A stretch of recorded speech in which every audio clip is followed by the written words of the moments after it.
गलती हो सकती है, इस गलती का सुधार है, इस गलती की माफी है।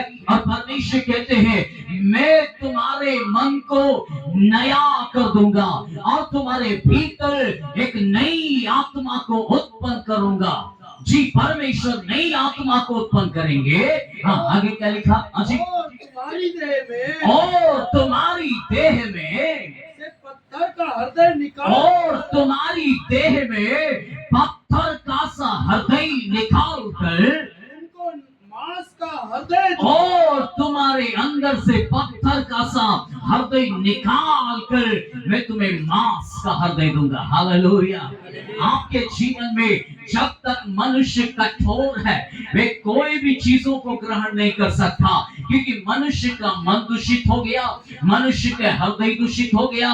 और मनुष्य ने यदि अपने हृदय को कठोर कर लिया है तो वो किसी भी चीज को एक्सेप्ट नहीं करता, ना तो वो गलती को मानता है, ना तो वो पछतावा करता है, ना तो अपने जीवन में कोई भी बातों को मानता नहीं है, बल्कि वो कठोर होकर जीते रहता है। उसको लगता है मैं सही हूँ, मैं सही हूँ, मैं सही हूँ, मेरे जीवन में मैंने कोई गलती नहीं किया है। इन्हीं बातों को लेकर मनुष्य जीते रहता है और ऐसा जीने के कारण वे परमेश्वर की आज्ञा को तोड़ता है, परमेश्वर की भलाई से वंचित होता है, परमेश्वर की सामर्थ के अनुभव से वंचित होता है, परमेश्वर के कार्यों से वंचित होता है। आपके जीवन में परमेश्वर का कोई भी हस्तक्षेप आप अपनी जिंदगी में देख नहीं पाता है, इसलिए क्योंकि आपने अपने हृदय को कठोर करके रखा है।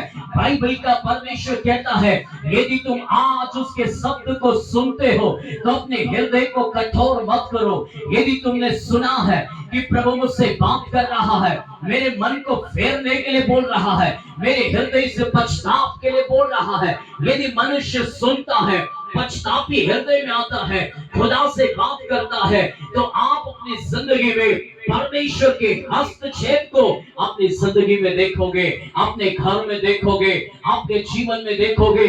आपके जीवन में आज तक जो दुष्ट आत्माएं काम कर रही है, जो बीमारियां काम कर रही है, जो समस्याएं काम कर रही है, बाइबल कहती है आज्ञा ना मानने वालों के कारण दुष्ट आत्मा का प्रभाव आता है, आज्ञा ना मानने के कारण बीमारियों का प्रभाव आता है, आज्ञा ना मानने के कारण संसार में शत्रु का प्रभाव मनुष्य के जीवनों में आता है। लेकिन जब आप कहते हैं आज से मुझे ये नहीं चाहिए, मैं इसके विरोध में हूँ, यीशु के नाम से मैं इसका विरोध करती हूँ, और प्रभु आपकी शांति चाहिए, आपकी भलाई चाहिए, आपका अनुग्रह मुझे चाहिए, आपकी दया मुझे चाहिए।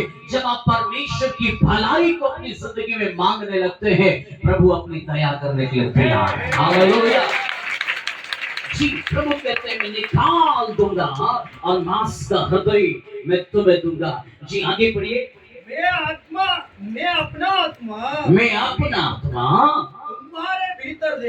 तुम्हारे भीतर लेकर ऐसा करूंगा तुम मेरी विधियों पर चलोगे। मैं अपनी आत्मा लेकर तुम्हारे भीतर डालकर ऐसा करूंगा कि तुम मेरी विधियों को लेकर चलोगे। हालेलुया। परमेश्वर का वचन किसी के लिए भी बुरा नहीं है। परमेश्वर की आज्ञा मनुष्य को जो मिली है वो किसी के लिए भी बुरी नहीं है।